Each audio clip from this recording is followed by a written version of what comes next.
Այսօր հայ առաքելական եկեղեցու շուրջ կարծես թե արշավ է տարվում իշխանության կողմից, դուք որպես հայ առաքելական եկեղեցու հետևորդ հաշտ եք այս ամենի հետ։ Ոչ, ես Արցախից եմ, կորցրել եմ տուն, ամեն ինչ այս իշխանության շնորհիվ։ Հիմա եկել է Միջանցք հատալի Զանգեզուրը,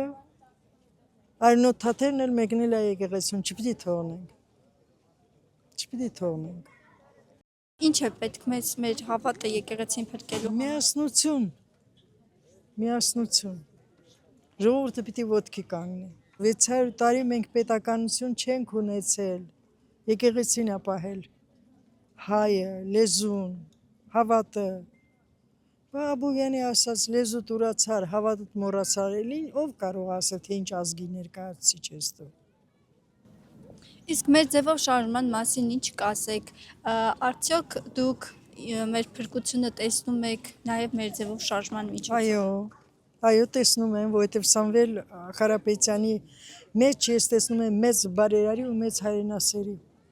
Նա Արցախի համար քիչ բան չի արել, Հայաստանի համար քիչ բան չի արել, թող չմոլորեցնեն ժողովրդին։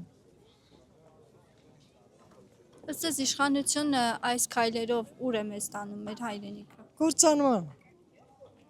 Կործանման, նրանց նպատակը էդ է։ Նա եկել է իշխանության հատուկ ծրագրով։ Արցախը ծախի, Սյունիքը Միջանցք դարձնի, ինքը այնքան, ես չգիտեմ, ինքն է տգետ, թե ժողովրդին է տգետի տեղ դնում, Միջանցք չկա, բա ինչ է։